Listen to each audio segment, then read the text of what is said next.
Hey, Marshall. Hello, good to see you. Good to see you. This is a conversation that has been, a few months in the making, I think, and we've been able to have this opportunity for you to come be with our community in terms of the pilot that we're running here in Fort Worth. And it is a 30-day tech blackout.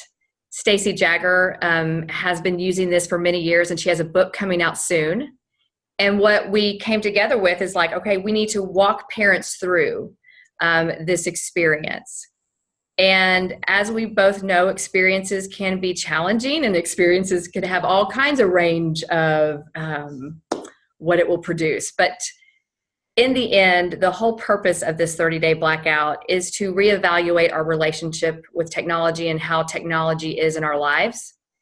And one thing that both you and I know from the world that we come from in terms of the somatics and, trauma and integration work is that there has to be enough regulation on board in order to even engage with new experiences, and also regulation on board so that you actually glean and can take in and hold that experience and what that's there to teach you.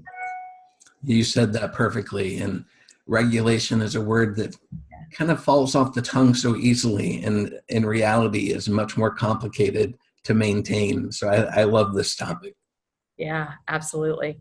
So I agree. It's a cognitive concept, but we have to at some point make it into where we embody it. Mm-hmm.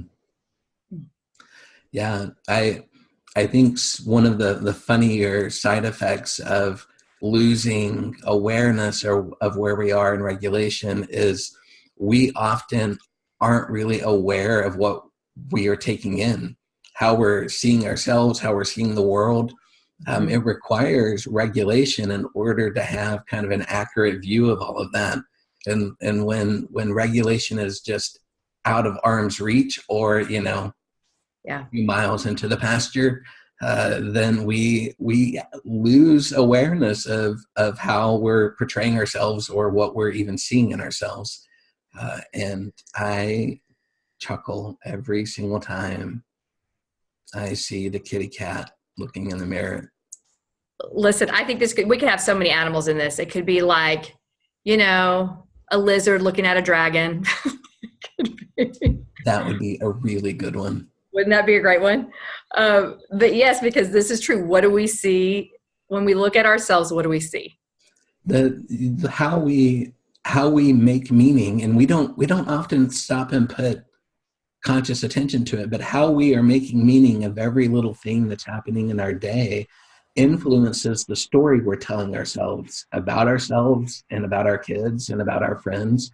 So it's one of those reasons that, if a kid comes in and tattles,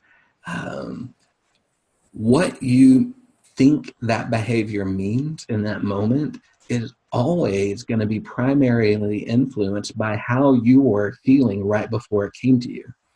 Yes. So when we're in a real regulated place, we're like, okay, the kid is 7, doesn't know how to communicate, or man, he might be tired. He hasn't had a nap today. We make meaning from a place of regulation. But when we're not in a regulated place, this kid is trying to kill me. He knows that this is my button. He is doing this on purpose. And it's just such a natural human part of life. That's where the primalness goes into, because I'll go into, you're intentionally coming at me. You are coming at me. And so, all of a sudden my body language will change, and then I'll do the head bob. So it's like, I can tell within my own nervous system when that has been activated. Yeah. It'd probably be a really interesting experiment for us to just go read, speaking of technology, our text messages from any given day, or what we're sharing on Facebook, to reveal what is the pattern in any kind of daily meaning-making exercise. That is something that we should actually do, because I think that would be a really good example as the whatever state we're in our nervous system, it produces certain traits, but that those traits aren't our core self, but it definitely is connected to where are we? Yeah. And we want options to choose where we want to go. And dysregulation really limits what feels like choice. And so Yes. I love just that first step of we back up. If we can just be regulated enough to see ourselves and others a little more accurately, Yeah. have some mindfulness on board, Mhm. have a self-compassion and compassionate worldview, Mhm.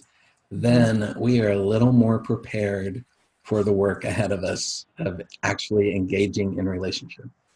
Oh, I love that. It's kind of interesting because I feel like you said, regulation is used a lot. And in terms of regulation, I see it as we get a lot of stimulus, right? And our brain is trying to make sense of it. And our brain is wired for story, and it gets a dopamine hit even if the story is wrong, Mm. right? And so to make that meaning is the best setup for that, at least, would be to allow some time, some space in between what you're seeing and feeling. Yeah. Create And that. and to have enough awareness to tentatively assign meaning so that it has the option of being corrected by the feedback we get. Mm-hmm. That's how we train play therapists, right? Like if you're going to offer a reflection that is a little bit deeper or going to a next level that we're not certain about, we say it with tentativeness so that it's able to be edited. Yes.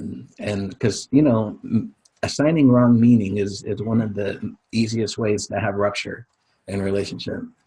Yes, and that's where we know that there's going to be rupture in our relationships, and then a third is going to be repair, and a third is going to be attunement. But when we know that, when we have awareness of even what you're talking about, it allows us to hold this information differently. Absolutely.